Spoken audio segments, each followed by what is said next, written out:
अपने माँ बाप की कदर करो।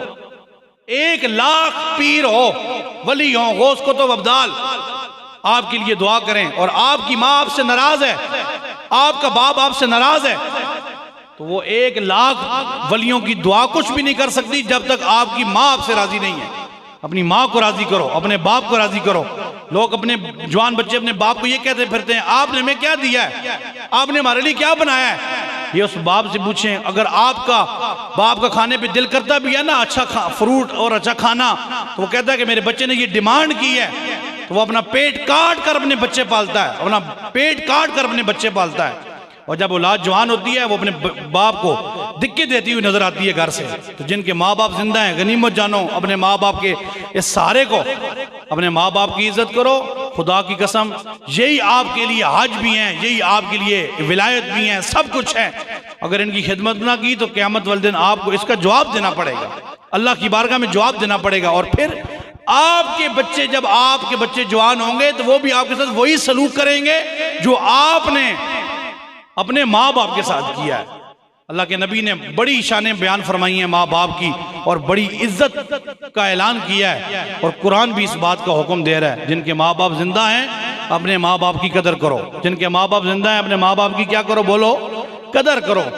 गुनाह कबीरा भी अगर माँ बाप से सरजद हो जाए तो जवान औलाद को ये शरीयत ने हुक्म नहीं दिया कि वो अपने बाप को बोले कि आप गुनाह कबीरा कर रहे हैं। सिर्फ एक सूरत में इजाजत है, अगर बाप काफिर हो जाए तो फिर बाप की इताअत जरूरी नहीं है।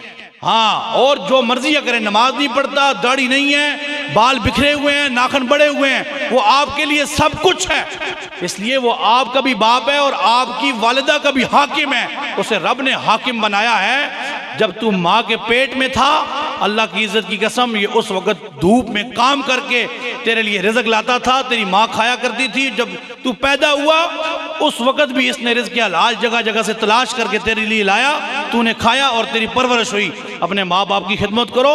अल्लाह की इज्जत की कसम, अल्लाह के महबूब अलैहिस्सलाम फरमाते हैं कि जो अपने माँ बाप के चेहरे को प्यार की नज़र से देखता है, अल्लाह मकबूल हज का सवाब अता फरमाए, मकबूल हज का सवाब अता फरमाए। आप हज करने के सही कर रहे हैं, तवाफ कर रहे हैं, दौड़ रहे हैं सफ़ा मरवा के दरमियान, कोई पता नहीं है कि आपका हज कबूल हुआ या ना हुआ।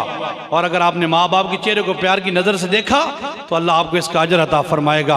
अल्लाह के महबूब अलैहिस्सलाम की एक और हदीस है, हुजूर फरमाते हैं, कहते हैं मौला सिद्दीक़ अकबर रावी हैं, फरमाते हैं, हुजूर फरमाते हैं, अगर मैं इशा की नमाज में हूँ, इशा की नमाज में हूँ और मेरी माँ मुझे पुकारे और मैं नमाज पढ़ा रहा हूँ या पढ़ रहा हूँ, तो मैं नमाज छोड़कर अपनी माँ का हुक्म बजा लाऊं।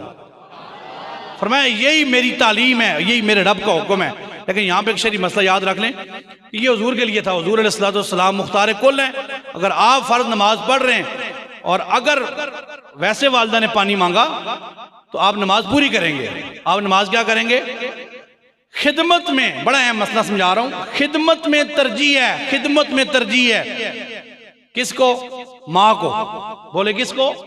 आपके पास 100 रुपए हैं तो उनमें से 75 रुपए अगर आप तकसीमकारी करेंगे तो माँ को देंगे और 25 रुपए बाप को देंगे।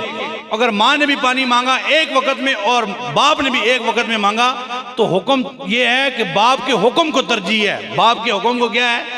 खिदमत में माँ को है और हुक्म में बाप को है। हुजूर इस्लाम की बारगाह में एक सहाबी आए, कहा या रसूलल्लाह मुझ पर सबसे ज्यादा हक किसका है? हुजूर ने फरमाया काला उम्मुक, तेरी माँ का। फिर कहा या रसूलल्लाह सुम्मा मन, काला फिर किसका? फरमाया काला उम्मुक, तेरी माँ का हक है। फिर सवाल किया या रसूलल्लाह फिर कौन है हकदार? फरमाया काला उम्मुक, तेरी माँ है। फिर चौथी बार फिर पूछा या रसूलल्लाह मुझ पर ज्यादा खिदमत का हक किस पर है? फरमाया कि तेरे बाप का है। अब यहाँ उलमाए इस हदीस की तशरीह करते हुए फरमाते हैं कि माँ एक तो पेट में रखती है, तब हुजूर ने पहली मरतबा फरमाया तेरी माँ का है। दूसरा जो है वो तकलीफें काटती है, तब हुजूर ने फरमाया तेरी माँ का है। और तीसरा हुजूर अलैहिस्सलाम ने फरमाया वो तेरी परवरिश करती है, तब तेरी माँ का है। और बाप जो है रिज़्क तलाश करके लाता है। अपनी माँ की भी खिदमत करो, बाप की भी खिदमत करो, अपनी माँ की भी खिदमत करो और अपनी बाप की भी खिदमत करो। अगर माँ बाप दोनों आपस में झगड़ भी रहे हैं, शरीयत ने आपको हुक्म दिया है, ये नहीं कि आप माँ की साइड लेके बाप से लड़े और बाप के साइड होकर माँ से लड़े, ये ऐसा करने का शरीयत ने आपको हुक्म है। बस हुजूर ने फरमाया कि कुरान भी कहता है, मुफस्सिरीन भी फरमाते हैं, अपने माँ बाप को उफ भी ना कहो, अपने माँ बाप को उफ भी ना कहो। जो भी कामयाब तरीन आदमी है ना, जो भी कामयाब तरीन आदमी है दुनिया में, जिसके पास माल है या इज्जत है, उसकी इंतहा पे जाओगे तो तुम्हें नजर आएगा इसके पीछे इसकी माँ की दुआ है।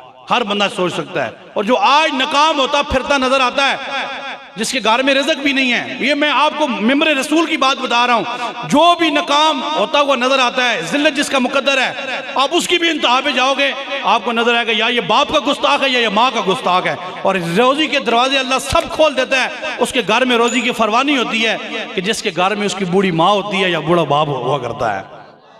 अल्लाह करीम की बारगाह में दुआ है कि जिनके माँ बाप जिंदा हैं, अल्लाह करीम उनका साया उनकी औलादों पर तदीर कायम व दायम फरमाए।